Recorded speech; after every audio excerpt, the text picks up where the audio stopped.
Welcome to Disaffected. I'm Joshua Slocum, and this is the show where we talk about politics, culture, and relationships through a psychological lens. It's June 15th, 2025.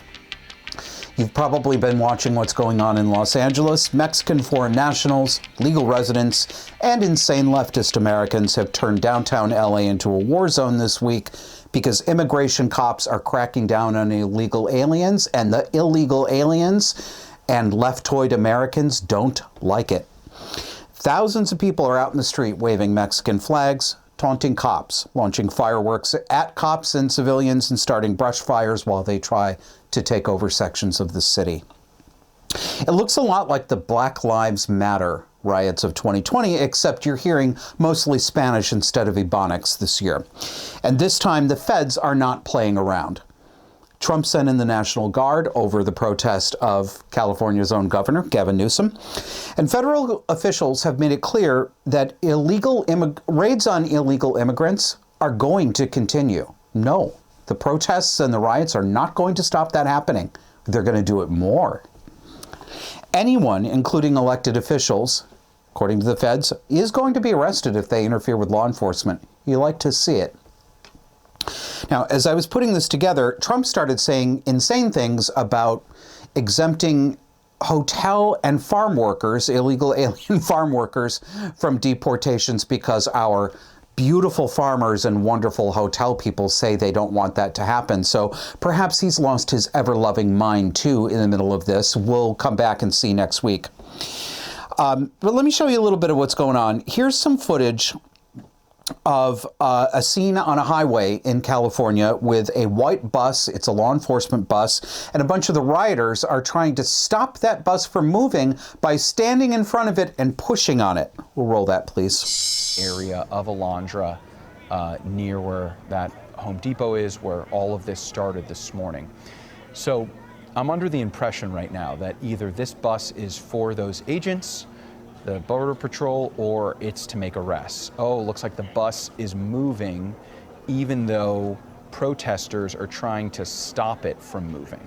So we don't know if this is reinforcements, if this is to help with arrests, or to get those agents out of there. But this situation continues to just unravel here in Paramount right now. We're bringing you live pictures. This is Josh Haskell with ABC 7 Eyewitness News, of protesters literally trying to stop this bus with their own hands. And the bus is slowly creeping up. And it does not appear that this bus is full of, I don't know who is on this bus. I don't know if anyone is on this bus, but they are kind of trying to creep forward. And I don't see how this situation resolves without the sheriff's department getting involved or local law enforcement. It really does feel as though if these are reinforcements or for arrests, they're going to have a difficult time getting. I know how it's going to stop. It's going to stop the way it stopped in this next clip. A similar scene. Take a look at this. Watch as the person in front falls and hits his head on the ground, and that just seemed like it was an injury. But then these agents then moved aside and then immediately took off, and we watched these agents. Good. That's exactly what they should have done.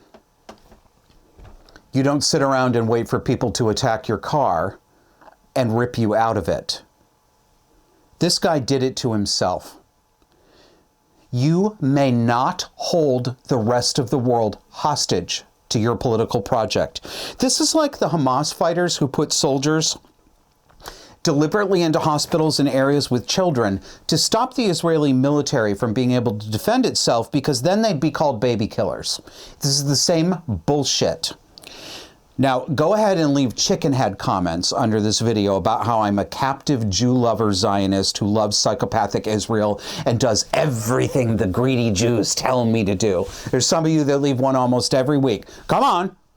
I'm looking for good stuff from you. So you people who leave these comments on here, I swear to God, I don't know what fucking show you're watching, but it ain't Disaffected. Now, some protesters, see, even the language is getting even me. Some rioters thought it would be a good idea to launch fireworks at cops because brush fires in California are just lol LMAO, right? Let's take a look.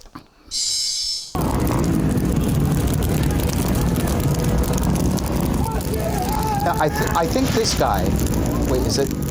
Yeah, well, I mean, bless his heart. He's trying to put it out with water, but is that a Dasani bottle? Honey, you're going to need more than a thimble. Jeez. Now, this is a little thing. You know, I got to tell you, I read an essay yesterday by somebody who lives in Los Angeles. It was one of those, you guys who don't live here, you think the whole city's going up, but you just been taken in. It's just a couple of blocks. I'm like, okay, yeah, I know LA is 17 miles wide and 17 whole wide miles aren't on fire, but no, this is actually a riot in Los Angeles. I'm afraid it is. Now, it gets worse from there. Rioters shut down Highway 101, let me do it the California way, the 101, and dropped bricks on cops and on cars standing up on an overpass. Take a look at this.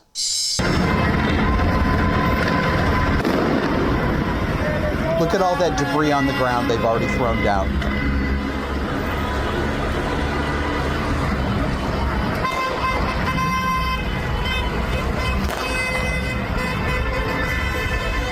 Yeah, you can see some of the stuff flying down from the top. I've seen pictures that purport to show pallets, actual pallets of bricks, like you'd buy from Home Depot, set up at strategic locations. Somebody's funding this bullshit. All right, we can take that down, Kevin. I think that this image I'm going to show you captures what's really going on in Los Angeles right now. It's an image of a guy with his shirt off, holding a Mexican flag in dramatic lighting against a smoke-filled background because all this shit is burning. This is an attempted takeover by foreign nationals. Even if you think that it won't get very far, that is what it is. It's an attempted takeover by foreign nationals. And pay attention to how many Americans, including elected officials, think that this is a good thing. That's not normal. It's not normal for a country's own politicians and own citizens to love violent rioters who are targeting law enforcement and civilians. That it's not normal for citizens to take the side of rioters who are trying to kill law enforcement. That's never been normal in America. It's not normal in the same way that it's not normal for a father to praise a stranger who slaps his daughter around. Yeah, that's what it is. Puts it in perspective, huh? And as you know, the left and the Democrats hate Americans. They hate white people. They hate conservatives. But they do love anyone brown and anyone black and anyone insanely left-wing. If you're there to cause trouble, to steal, to block roads, to disrupt business, to destroy property, the Democrats love you and they want to protect you. Why? Because the left is fully personality disordered. And the main feature of being cluster B personality disordered and narcissistic is seeing the entire world in moral and factual reversal. Beauty is ugly. Sickness is health. Love is abuse. It's really that simple. Just invert a statement and you've got the cluster B mindset. This show, Disaffected's thesis is that what happens in the abusive home scales perfectly to the societal level.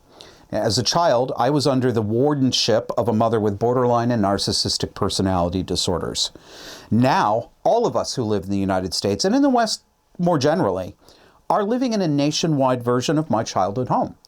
Pathological lying, emotional outbursts, screaming at people who didn't do anything wrong, claiming to be a victim when you're not a victim, and blaming the targets of your abuse and saying that they're abusing you. That's what home was like. And now that's what society is like. This week, I joined the Beyond Gender podcast with Stella O'Malley and Brett Alderman. It's out on YouTube this week if you're interested in the conversation. Both of them are mental health professionals. We talked about this dynamic as it's played out with the issue of transgenderism. And as usual, some commenters there didn't like my point of view, so to try to deactivate it, they decided to say that I was the one with the problem, I was the one with the personality disorder, and I was just projecting my own personal trauma out onto the world. It wasn't the same thing at all. I'm not seeing anything real, and it's really just my own personal problem. Smart people shouldn't be listening to immature, angry men like me, et cetera, et cetera. I mean, I can write these in my sleep. That's the first response that people come up with when they don't like the implications of this thesis, that this is really about the same psychology that animates child abuse. When they don't want to hear that, they go, "Nuh-uh, it's you, you're the abuser." But in that case, and in this case, they're wrong. What they see as projection when I talk about this thesis is actually accurate pattern recognition and appropriate, objectively true extrapolation from my childhood experience to the larger public world where this dynamic is happening. If you're a longtime show listener, you've heard a couple of these stories before. That's going to happen in the show. New viewers come in all the time, and I do recycle my favorites. A couple of stories have been from my childhood have been in heavy mental rotation for me this week as I watch leftist politicians try to make villains and boogeymen out of the federal officials and cops who are working to keep Los Angeles actually safe. So when I was 8 years old, I had a babysitter named Teresa. She was a lady in her 60s who lived on the same block we did, halfway between our apartment and my grandmother's apartment. She was a friend of my grandmother's. They played gin rummy together. Teresa took in kids after school when parents were working, so we went to her house after school until my mother was done at the 7-Eleven down the street. Teresa is still something of a mystery to me because I think that part of her genuinely liked children, or at least wanted to like them, but her behavior was bizarre. So she had a couple of spinning magazine racks in her apartment that was filled with comic books like Archie and Batman and Superman. You could spend hours reading and making picture transfers with silly putty. And if you didn't want to read, Teresa would put on the television and whatever station was running Looney Tunes and Warner Brothers cartoons. So it wasn't a bad place to hang out for a few hours until your mom got home. But Teresa was also very high-strung. Loud children and running, so childish activities really set her off, making you wonder kind of why she took in kids. The apartments on that street were tiny little stucco boxes with tiny little concrete patios and tiny little strips of dirt fenced in by a tiny little wooden picket fence. But you could garden in this little strip, and Teresa grew gladiolus flowers. They were her precious. Sometimes we kids got too rowdy and we ended up running through the flower bed, and Teresa would decompensate. She would lose her cool and completely freak out. She would call us children into the living room, sit herself down onto the couch, and ask us to sit on the floor in front of her. She hiked up the legs of her shorts and started beating her thighs. Slap, slap, slap. Then she'd stare at us for a second and she'd do it again harder. Slap, slap, slap. Her inner thighs were always covered with bruises. And then she would look at us and she'd yell and she'd say, "Look what you made me do." Slap, slap, slap. "Why are you making me hurt myself?" This is a grown woman in her 60s talking to 7- and 8-year-old kids. I know it sounds unbelievable, but it's not. This kind of behavior is common with borderline personality disorder. They self-harm, but they find a way to blame it on someone else, even children. And my mother would do something similar when she got angry. It might be the way I didn't wash the dishes right. It might be because I was home late from my paper route. It might be because I touched a pile of mail and disturbed the mail pile in such a way that everything went to hell. So my mother would work herself up into a screaming tear and bark at me so loud and so fast that I couldn't keep up and I couldn't get any words out to answer her. I didn't want to say anything. I didn't want to speak because everything I could say would be wrong, and then I'd get hit again for being wrong. And while she tantrumed this way, while she screamed, while she held me, while she slapped me, and screamed into my face, she would look at me and say, "Why are you doing this to me?" It's that reversal. You see, that's the primary tool of the personality disorder person's mind, is to reverse the truth. And that's what the left is doing over the violence in Los Angeles. It works this way. It comes in 3 steps. Step 1, nothing bad is happening, and you're lying if you say that bad things are happening. Step 2, if bad things are happening, it's good that they're happening. If they're rioting, it's because they have legitimate grievances. Step 3, you're making them do it by trying to stop them. You're making them violent by trying to stop them from being violent. Why are you making the foreign nationals and illegals protest? Why are you provoking them? Don't you know that objecting to it and stopping them from hurting people is just going to make them do it more? Don't you know that? LA Police Chief Jim McDonald put out a statement making it clear that police would not be cooperating with the good guys who are actually the bad guys. Here, we've got him on your screen. Look at what a pussy this guy is. Quote, "Today, the Los Angeles Police Department became aware that federal enforcement agencies conducted activities in the city of Los Angeles. I'm aware that these actions cause anxiety for many Angelenos, so I want to make it clear the LAPD is not involved in civil immigration enforcement." Listen to this feminized dreck out of his... "I'm aware these actions cause anxiety for many Angelenos." Enforcing the law causes anxiety for Angelenos. But there's no anxiety at all caused to people who live there by the number of illegal aliens breaking the law. If they took a job or if they took welfare benefits that cost ordinary citizens, those ordinary citizens don't count. They're not Angelenos. Only the criminal aliens are real Angelenos. So Trump sends in the National Guard, and Governor Gavin Newsom says it's Donald Trump who made the riots happen. There's no reason for the National Guard because nothing bad is happening. Here's a tweet from Gruesome Newsom. "The federal government is moving to take over the California National Guard and deploy 2,000 soldiers. That move is purposefully inflammatory and will only escalate tensions. LA authorities are able to access law enforcement assistance at a moment's notice. We're in close coordination with the city and county. The Guard has been admirably serving LA throughout recovery." He's talking about the wildfires. "This is the wrong mission and will erode public trust." So the presence of the National Guard will erode public trust. Why are you making them violent? Why are you making these protests happen by enforcing the law, Donald Trump? Why? Why are you doing this, Trump? The next day, Gavin Newsom went to court, of course, and asked the court to tell Donald Trump that he's not allowed to use the National Guard. Yes, he actually went to court as if the court were Donald Trump's manager and supervisor and HR department and said, "The manual doesn't say that he can use the National Guard, so Mr. Judge, I want you to tell him he cannot do it." This is fucking ludicrous. These people, the left really does believe that courts are the supervisor and manager of the president. So throughout all of this, remember, we're talking about the governor of California, Gavin Newsom, who is legally and morally responsible for the safety of his state and the citizens within it. And look at what he's doing. This is his tweet talking about his court case. "I have formally requested the Trump administration rescind their unlawful deployment of troops in Los Angeles County and return them to my command. We didn't have a problem until Trump got involved.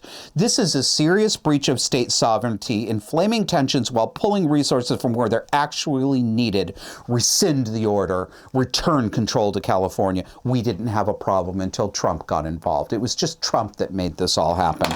That's right. There were no problems, no riots. There was no violence against the police. Nobody shut down Highway 101. It's not happening. Why are you saying it's happening? By the way, Newsom brought in the National Guard to his state in 2022 to run COVID vaccination kiosks out on the street, but he will not use the National Guard to stop arson and assault on the streets. Why? Because he likes the violence. Do you get it yet? They want this.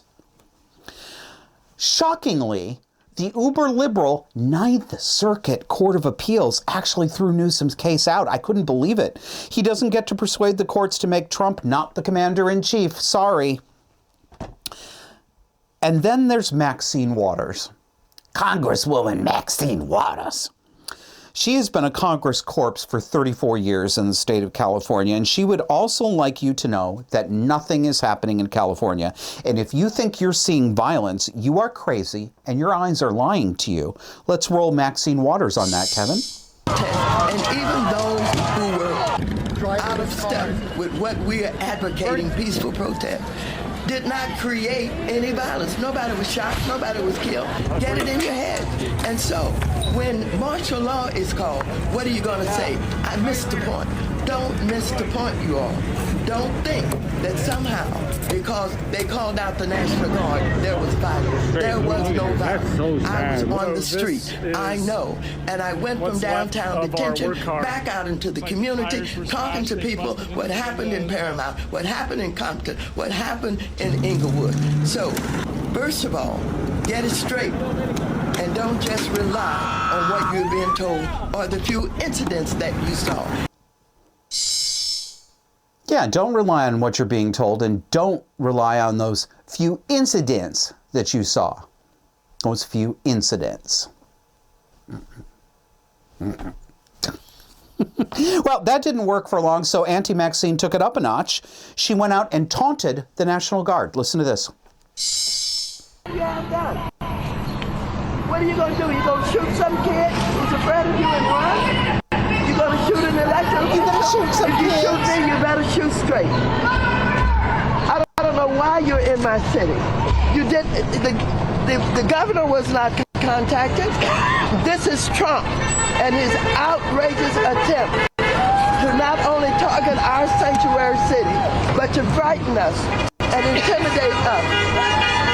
This is wrong, and I hope that none of you will use those guns to shoot anybody.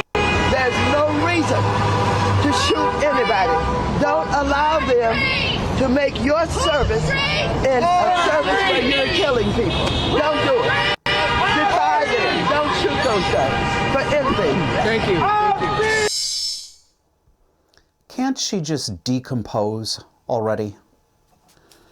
Now, Los Angeles Mayor Karen Bass also wants you to know that it's Trump and the federal government that made the violence happen that's also not happening. Remember, there are no problems in LA, and you made them happen by trying to stop them. Here's Karen Bass. We need to stop the raids. This should not be happening in our city. It is not warranted, and the only thing it does is contribute to chaos. This was chaos that was started in Washington, D.C. On Thursday, the city was peaceful.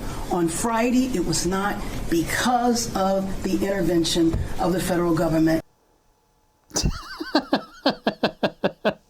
Yes, this is the same Karen Bass, who was a trained communist in her college years in the 1970s and who went on a trip to Ghana earlier this year when Los Angeles was in flames from the historic wildfires. And then she refused to talk to the press. Do you remember that clip we showed you? She was getting off the plane and the press was trying to ask her why she had made an overseas trip to a Ghanaian political function in Africa. And she just, like this. She just wouldn't speak. This was the chaos that was started in Washington, D.C., she says. Why are you making me hurt you? Why are you doing this to me? Look what you made us do. Whether it's a babysitter, my mother, Maxine Waters, or a police chief, look what you made me do is pure psychological abuse. It's lying, it's gaslighting, it's blame shifting, and it's evil. Now, when we come back in the next section, we are going to be joined by Dr. JD Haltigan, who is a researcher in evolutionary psychopathology. As a reminder, psychopathology means any mental illness. It's not specific to the term psychopath. JD Haltigan has been watching the cluster B takeover of our society for years, and he writes on Substack about it. He and I have been Twitter mutuals for a couple of years, and I really appreciate how forthright he is. He does not mince words. He also thinks that we are living, like I do, in a fully personality disordered society, and that it's feminine manipulation and evil that characterizes it. So come join us after the break.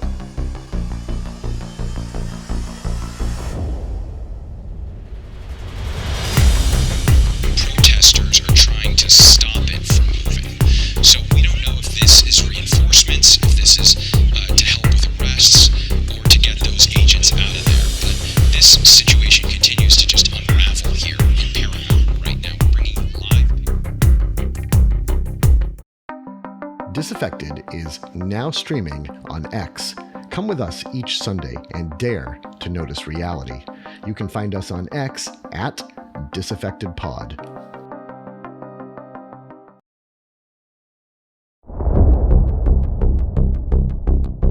JD Haltigan is a PhD researcher in evolutionary psychopathology. Yes, we're going to get him to define that for us.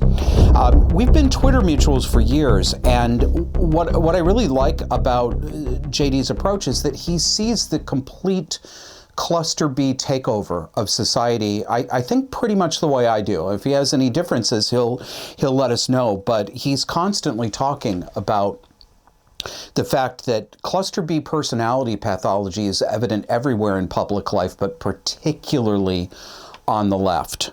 And he says things without fear. And he also recognizes the feminization of society. So I wanted to bring him in here and talk about that. Welcome to the show, JD Haltigan. Josh, pleasure to be with you. It's been a while. We've been talking about joining one another, so it's great to finally be here and to meet you in person over a conversation. So my pleasure. Thank you. First, please tell us what an evolutionary psychopathologist is. So I say evolutionary psychopathology. You could say developmental psychopathology. It's just more or less a broad swath term. Basically understanding mental illness and mental illness symptomatology through an evolutionary lens. So how does the human organism adapt to life situations, and do mental illnesses or disorders or symptoms of those disorders have anything to do with the adaptations to the environment that we're kind of exposed to as human beings? So that's more or less all that it refers to. There's a field called evolutionary medicine, looking at medical disorders from an evolutionary lens. So it's just more or less, for your listeners, applying evolutionary theory to the study of mental illness and symptoms of mental illness. Well, that's fascinating because it suggests, of course, and I suppose it does more than suggest, that there may be evolutionary roots for some of these mental maladies. And of course, it sounds to me like this is a part of what we call evolutionary psychology, which is yes, absolutely, right? Correct. It's just an offshoot of that. We in academia, there's subfields and different specializations. So it's exactly just an offshoot of evolutionary psych applied to the study of psychopathology, and all psychopathology refers to is just sort of the development and expression of maladaptation or difference from the normal mode of development. Yeah, and I like to point out for people about that word. That's a sticky one for people. Psychopathology refers to mental illness broadly. It is not a specific term that refers to psychopaths. Psychopathology means all mental disturbance broadly. We're going to talk about some psychopaths, though. I can imagine that evolutionary psychology, as I'm sure you know, was never popular on the left in the academy because what is that old saying that for some people, evolution is fine, but it all takes place below the neck, and there's no evolutionary pressure on our mental state at all. Evolutionary psychology has been protested, I think, most vigorously by leftist feminist types in the academy. Is that something is that a battle that's still going on? Are you still unwelcome in some departments because of that? I would say yes, in more or less. There's the whole battle over nature nurture, and so evolutionary psych focuses or sort of gives sort of credence to, or I shouldn't say credence, but it emphasizes the deterministic side of development rather than the environmental side of things. So yeah, there's still quite a bit of pushback from the left who think everything is a social construction and that the social environment is, responsible for everything about our behavior.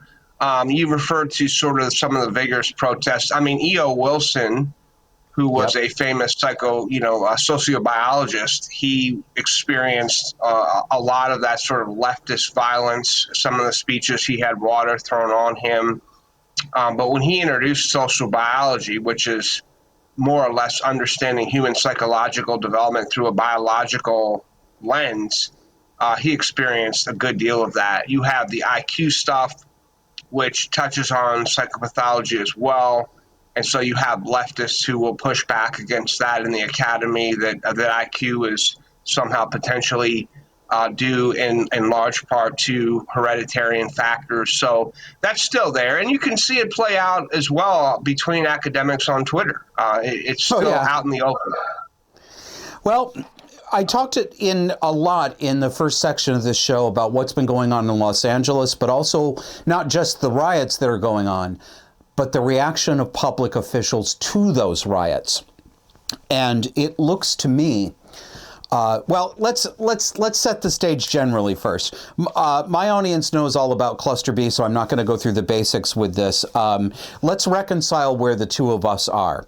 I, as you know, have believed for quite a long time that we are living in a Cluster B society, that narcissism, the emotional dysregulation common to borderline personality disorder, reversals of fact, abusing other people, but claiming that you are the target of the abuse while you're doing the hurting of other people. That all of this stuff, which is familiar to me growing up in a household headed by a Cluster B mother, I believe we're living that in society now. Would you go that far? How would you, when you look out at society, what would you say in terms of Cluster B and its place in our culture? Well, I would agree with you entirely. And in fact, in 2022, when this first started to sort of come on my radar screen, I wrote a fairly widely publicized Substack article at the time on the Cluster B Clithonian crisis of the moment. And I encourage you to look at that. That was back in early 2022, I recall, March or April. I think I've read I lay it all yeah. out. And so I see exactly what you're suggesting. Now, I didn't grow up in a household like you did, so obviously I don't have any firsthand experience of what that was like, although I did recently listen to your podcast on GenSpec, so it was pretty harrowing to hear kind of some of what you recounted there. But yes, I absolutely see basically the individual sort of Cluster B phenomenon or borderline relating between two individuals or in a family type environment just expressed at a macro social level now, especially with the left. They've gone completely insane, in my opinion. And I say that sort of metaphorically, but what you see in most of their activist behavior, the progressive activists especially, is all of that symptomatology that you would see in a broadband Cluster B, dimension of behavior. Well, I just saw, before we sat down to talk, I just saw a clip. If I'd had time, I would have brought it in. But I think it exemplifies the kind of thing that we're talking about. So it's a clip of a protest. Listen, they're getting me too with the euphemistic language. These aren't protests, these are riots. There are some rioters out in California. I think this took place yesterday. Great big tractor trailer truck. He's trying to get out of there. all of these leftists, and, you know, most of them are morbidly obese. They've got face metal, green hair. They're all unwashed. Obviously, nobody takes a shit. They look horrible. They just look wretched. They're all swarming around this truck, and they think they're going to stop the truck by putting their hands on the front of this Peterbilt rig, right, and pushing back. And there's the young woman in the front, again, morbidly obese, has done all sorts of grotesquerie to her face, is screaming. Well, I mean, you know what they look like, right? You know, I mean, Yeah. it's they deliberately uglify themselves, and she's screaming. I don't know if it's to the truck driver or for the camera, but she's screaming, "Let my people go! Let my people go!" I mean, she's screaming it to the degree where, like, her voice is raspy and cracking, like, I'm not going to do it and blow people's ears out. But she's pushing and she's screaming, and the people all around her are all acting like this is normal. I mean, that, to me, that looks just like a borderline meltdown, a tantrum, a decompensation moment where they just lose control of themselves. And we're seeing this all over the place. It's on television, it's all over TikTok, it's all over social media.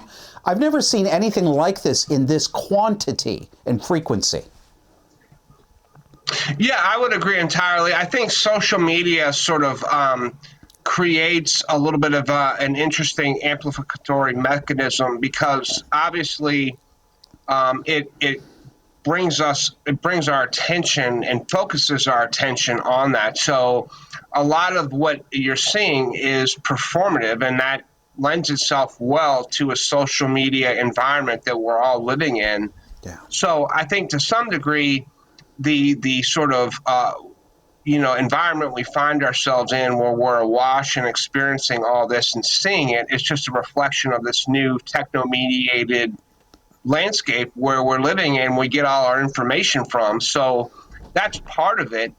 But I think it's characterized leftism, forever. So we're just basically all the seeing way it back, now. you say about leftism that association is part and parcel of leftism, not just of leftism post 2020. Well, I would say it's in degree. To a certain extent, it might not be as massive in terms of its degree as it is now, but the social media landscape has sort of brought that diathesis out of those people. But yeah, they have a propensity to, I mean, one of the most robust correlations of all in sort of political psychopathology is neuroticism with liberals. And so if you take that base association and then you extend that out to a post-2020 environment, you can see where that diathesis, especially post-COVID, has created the environment that you're describing now. Because neuroticism, or emotional dysregulation, is really at the heart of what all this is about. And then you can lay on top of that other things like narcissism, the performativeness of it, and of course, borderline relating is highly going to be correlated and associated with neuroticism. It's all, at the core of it, it is all emotional dysregulation, an inability to tolerate negative affect. So we talk a lot about in evolutionary psychopathology, like, the idea of negative emotionality, which is a construct that we measure, NE, and that's just neuroticism. And so it's the inability to adaptively regulate that in any sort of capacity. And that's what you see on a grand scale now. Oh yeah, and it's something people don't like to hear it, and it's something I wouldn't have tolerated hearing 10 years ago, when I spent most of my adult life as an extremely neurotic liberal. It's only been within the past over the past 8 years, I've had a really profound change of mind and change of the way I see the world. But that person was me. So, it's obvious to me that the times in my life when my neurosis was completely out of control coincided with the time in my life when I was as hard a liberal as you could be, a leftist who hated capitalism, thought that men were born essentially wicked and evil, that we lived in a patriarchy. I mean, all of these things that I see now as false. they certainly do correlate with a neurotic disposition. I want to talk about the feminine character of this excrescence of cluster B, if you will, because you're one of the people who, you point this out very frequently. I'm one of the people that points it out frequently too, but I think you do even more than me. It seems obvious to me, JD, that we say that society is operating and the left is operating in cluster B, emotional dysregulation, narcissism, reversal of the truth. And that's true, but it looks to me like a particularly feminine kind of cluster B. So as compared to an overt or grandiose kind of narcissism, the braggart kind where you say, I'm the best, I have the most beautiful women, I have the biggest cars, I'm the richest guy. I mean, we see that, and Trump has some of that. But that's not what's going on here. What we're seeing, I mean, it's like an army of middle-aged female school teachers who have learned how to do a plastic smile and say words that sound like they care about you, but they actually really fucking hate you and they want you destroyed. Do you know what I mean? Yeah. I'm actually doing work on this now in political psychopathology, which it's a vulnerable narcissism. So you can break down. Let me step back. First of all, you mentioned the feminine aspect of this. So cluster B disorders or cluster B psychopathology in general is going to be a little bit overexpressed in women more broadly because their biological constitution gives rise to, higher levels of neuroticism, and the converse would be, for males, the biological constitution gives high rise for things like antisociality and aggression. Yeah. So in terms of neuroticism, there's a higher prevalence of, women have higher levels of neuroticism. That's just basic, well-established research fact. Then you can move to sort of the cluster B dimension, and you can look at the prevalence rates of the disorders for cluster B, but the cluster B personality disorders, but that's really kind of a bad way to look at it. We know in mental health research that none of the mental disorders that we study are really actually disorders. They're continuums. They're dimensionally distributed. So people have higher or lower levels of these symptoms. And so cluster B as a broad construct is going to be typically a little bit overrepresented in females simply because it's driven in large part by things like neuroticism. And then you can kind of get into the narcissistic aspect of it. Now, narcissistic personality disorder, depending on which study you look at, which most recent epidemiological work you look at, there's typically a little preponderance towards the male side. But that's really when you're measuring narcissism through the DSM measures and or measures that the DSM sort of offshoots of that. So it's typically tapping into grandiose narcissism. But we know that narcissism as a continuous construct really has multiple forms. There's grandiose, like you just described, the braggart, the braggadocio, the sort of pompous, Trumpian type of narcissism. But there's also what's called vulnerable narcissism. And that's more of like victim. If you're sort of, it's a victim blaming type of narcissism where if you're criticized or you're blamed, you sort of invert that as the person attacking you, as sort of offended you is the problem. It's more of like a wounded me narcissism. Yes. And so that vulnerable narcissism is really what you're seeing on the progressive left now. It's sort of a victim blaming, internalizing type of narcissism rather than an agentic, grandiose narcissism. So it kind of inverts the narcissistic focus to some degree, whereas grandiose narcissists are expressive and, they're more agentic. The vulnerable side of things is more of an internalizing, passive-aggressive type of narcissism. And that's really what you're seeing on the left now. And of course, that vulnerable narcissism will be associated with the personality construct of, a more feminized, passive aggressive type of personality structure. And so that's why you see a little bit more of a feminized aspect to this cluster B phenomenon that we're seeing. It's not a grandiose sort of authoritarian narcissism. It's much different.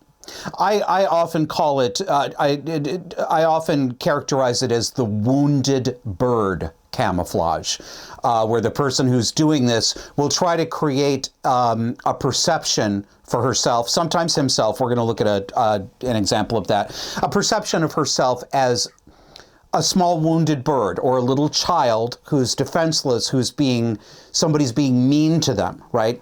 And these women get a lot of sympathy. I mean, these are the kinds, on the mild end, it might be, somebody's being mean to me on the internet. My friend should come out there and tell this man to stop talking to me this way. But when they escalate, they start doing things like, they go all the way up to false rape claims, false claims of sexual assault. A lot of the Me Too stuff, I'm absolutely convinced was a fucking lie, and it was full of borderline women who were looking to find the most effective way they could to neutralize a man. And I would like your thoughts on something that frustrates me. It seems to me, JD, that we as a society collectively have a really, really hard time recognizing feminine psychopathology. We have a very hard time recognizing bad behavior, wicked behavior, and dishonest behavior when women do it. So this vulnerable narcissism, the creation of the self as a victim, it's really effective. The majority of people at first glance side with the woman. And sometimes you cannot get other people, including men, to see that she's manipulating. So what I perceive is that women have extraordinary leeway to be abusive in a cluster B way and never be called abusive. What do you think about that? I think that's true, but I think that's changing. I mean, if you look, there's significant numbers of people, and in particular political pundits on the right, some of whom are women themselves, who are calling this out. Yeah. And that particularly revolves, I can think of Carol Markowitz, Megyn Kelly. They've called this stuff out. Yes. Riley Gaines. So I think there's pushback coming to see this. And what's encouraging to me is that it's not coming, obviously I as a male can call it out and say, but that's less effective than, more agentic women calling it out. And so I think that tide is changing. I think your point is still valid. I think it's, since, for example, the Duke rape case, which was, I don't know what year exactly that was anymore, but obviously since that time, there's been a little bit of a change, for the better. So I think we're seeing this more and more, but what needs to be done is some, continued, high quality academic work to really detail this, operationalize it, publish it, whether that's, in a journal, if there's a journal that will actually publish it, but even if there isn't, because so many things in academia have gone woke, you can still write a Substack. And, you mentioned clips in that piece I wrote in 2022, that was really me sort of doing, it wasn't a research study where I collected any data or analyzed any data, but it was sort of a narrative piece that I could have wrote an editorial for in a journal. But Substack was just serving that purpose for me because academia had become so corrupted. Well, and in that piece, I have clips like you're talking about of exactly the behavior that we're mentioning. Yes. Well, I mixed feelings about this. I'm sorry to see what's happened to a lot of academics who've been canceled or pushed out or who can't get published. It's an outrage.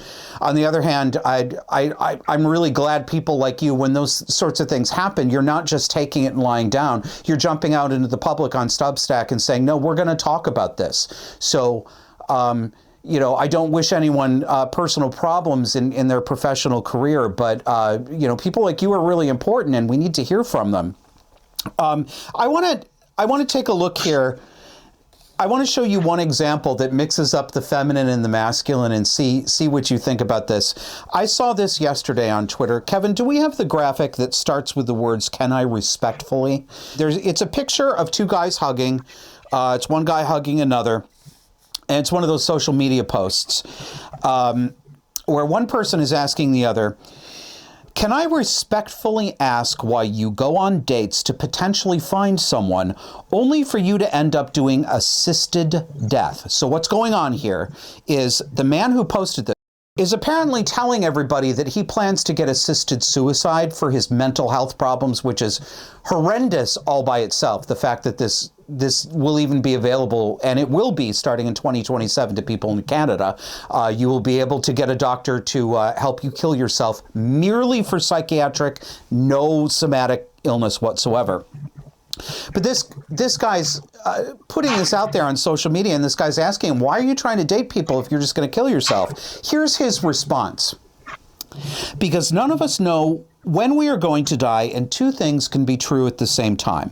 Wanting to end my mental suffering doesn't mean that I don't want to connect with others. And every single person I date knows everything about me before we meet. It's beautiful," heart emoji. And the picture is him hugging this guy and just being like a real gay sweetie in front of the camera, It's revolting, and when I look at this, I can think of two potentially likely explanations for this behavior. There are probably others. One, obviously, this is obviously cluster B behavior. I don't care how you differentiate it. It's obviously cluster B. But the suicide threats, of course, are very common to borderline pathology.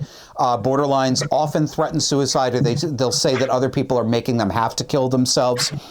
I can't tell if this guy I think he's doing one of two things. One, this is a borderline saying, I'm going to get attention for my upcoming suicide and I don't care who it hurts. Or, still cluster B, but different, he has absolutely no intention of killing himself. He's not suicidal, but he's willing to say that to exploit other people. What do you think when you see something like this? Yeah, I agree with more or less everything that you said. I wouldn't necessarily say that the two that you just described are mutually exclusive, and you're thinking dichotomously there, where it has to be either borderline or, the other one that you mentioned would be more like antisocial, performative behavior. But when you think of cluster B, you need to think of it as a dimensional construct where the symptoms of all of those different personality disorders will express themselves differently in the psychopathology. So it doesn't have to be one or the other. There will be comorbidity. There will be various expressions of both. So you have... It's a good reminder. What may in fact be a true borderline person, along with an antisocial, performative aspect to it. But you also see in that tweet, in that exchange that you had there, you see that vulnerable narcissism where it's the wounded me who is victimized rather than sort of, he's not grandiose at all. It's a different type of narcissism. So when you think about that whole exchange, obviously we don't know if it's just completely performative, but it has all the earmarks of absolutely severe cluster B psychopathology, in particular that sort of borderline aspect to it, threatening of suicide in the context of establishing a relationship. It's just literally the exact sort of dangling of threatening to leave but wanting to be loved. So it has all of the complete earmarks of, intense, borderline, features that would drive that cluster B element to it. Well, as we wrap this up, do you have what's your over and under, JD, on what chance do you think we have as a society for more people, not just people like you and me, but for more people to recognize this psychopathology and understand this is not just a political disagreement. We're talking about severe character and personality illness here. Do you think we're going to be able to see that more? And do you think we're going to be able to get out of it? Or do you predict this is going to get worse? Well, I think we're on the way to some of that. I think a couple of things have helped it along. Obviously, the incidents of October 7th and everything that has transpired on the campuses since then, with the tearing down of hostage posters by mostly women, and these college campus protests driven largely by, hyper-feminized leftist activists, that's been called out, not necessarily by me, but by people like Megyn Kelly, Carol Markowitz. Yep. They see that these behaviors are predominantly coming from young, liberal, progressive females, not exclusively, but certainly heavily disproportionately that way. And then, of course, you can easily have a feminized male who demonstrates the same behavior. So it's not. I've been one. It tracks with, biological females, but it's not exclusive to them, because what it's tapping is the feminine personality and behavioral traits that go with that. So that can easily, all men have some of those. It's just that in the real feminized ones, you basically get a behavioral woman. So, yes. So that's more or less what you have. I've been calling gay men functional women for a couple of years now. Well, it's interesting too, because even with the gay men side of things, there's two distinct types that I've seen. I mean, you have highly masculinized gay men who are very agenetic. Like, take a good example like Andrew Sullivan. There's not a feminized bone in his body. So there will be that sort of dichotomy or break or sort of distinction you can make even within gay males. But yes, my more or less main point is that the feminized aspect to this, while it will express disproportionately in women, specifically young women, it's not exclusive to them. But I think to answer your question, I think people are seeing this. What needs to happen, and what I hope to do actually, is to develop a model of political psychopathology that looks at this and articulates it and collects data to empirically, operationalize it and sort of study it from a psychopathology perspective.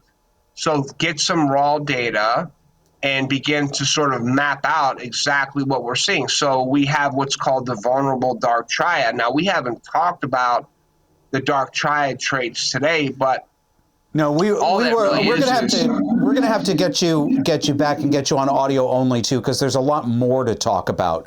So the dark triad, and I can talk a little bit about this now, but they are just personality and behavioral traits like psychopathy, Machiavellianism, and narcissism that are associated with sort of this sort of dark personality of, authoritarian or malevolent features. So you can think of like a dark personality like Ted Bundy, or, a dark personality like Adolf Hitler. Typically, those are the examples that are used to communicate the dark triad. But what you're seeing, there's a new way of looking at the dark triad, which is called the vulnerable dark triad. So what that is, we call it the VDT. It's really the dark triad, but it's tapping the vulnerable narcissism aspect of narcissism, not the overt and violent and aggressive. Right. Kind. So it's not the typical dark triad is more about grandiose narcissism, whereas the vulnerable dark triad is more about the vulnerable narcissism. So in developing this model of political psychopathology that I have sort of in the works, it's the vulnerable dark triad that will be associated with sort of critical social justice attitudes, leftist sort of progressive thinking or attitudes, and so forth. So I think that's what's important, is to actually empirically study this stuff well as sort of an actual enterprise to understand it. Because if we don't get a handle on it, we're not in a position to really figure out what to do with it, other than just to sort of wait till it passes. But I don't think it will, because we're living in a social media environment where it sort of induces this sort of behavior, and also the reality that we're politically polarized. That's not going to change anytime soon. Right. So we need to understand this phenomenon. I'm going to be watching that with great interest. I'm really, really glad you're working on that. JD, tell people where they can find you and follow your work. You're on Twitter. What's your handle on Twitter/X? So it's at JD Haltigan, JDHALTIGAN. And my Substack is www.jdhaltigan.com. And that's where you'll find all of the sort of, side work that I've done leading up to what I hope to do is some primary research on this pathology that I have been talking about just recently here. But those are the two places, and those are very important as sort of an academic venue for me, because of what's happened in academia and the inability to speak freely within academia about these issues. Excellent. We're going to talk to you again, JD. Thank you very much again for making time. And audience, check him out on Substack and on X. We'll talk to you again soon. My pleasure, Josh. Thank you, and we'll talk again soon. Watch as the person in front falls and hits his head on the ground, and that just seemed like it was an injury, but then these agents then moved aside and then immediately took off, and we watched these. Disaffected is now streaming on X. Come with us each Sunday and dare to notice reality. You can find us on X at DisaffectedPod.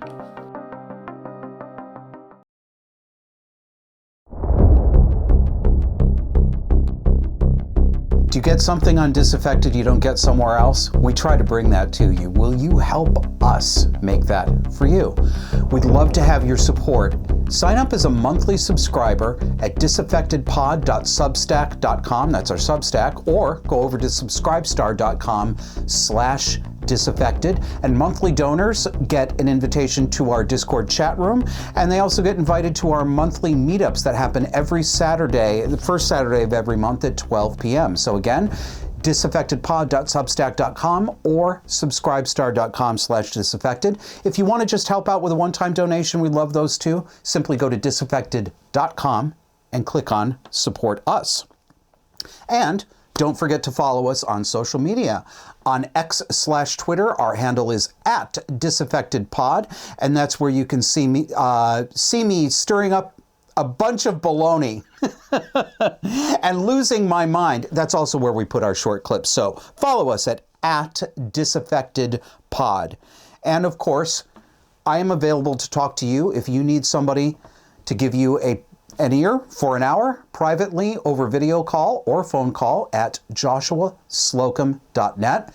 As you know, I specialize in talking to people who are having abuse-related relationship problems at home, family, work, church. But I also do affordable funeral planning. That's what I did for 20 years. You can book me for that too. Or if you're like some of my recent clients who have said, I just want a sane person to talk to for an hour, well, I mean, you can try me. So go over to joshuaslocum.net. If you don't see a time on there that works for you, send me an email. I'll make you a custom time slot outside my listed hours. All right. This is the dessert portion of the show. Do you know what it's time for? Oh, yeah.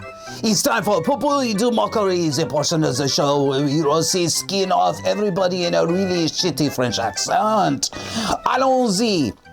So, you guys, Representative Jasmine Crockett from Texas may be the congresswoman who brings the hood to the house, but she's got some competition hot on her tail.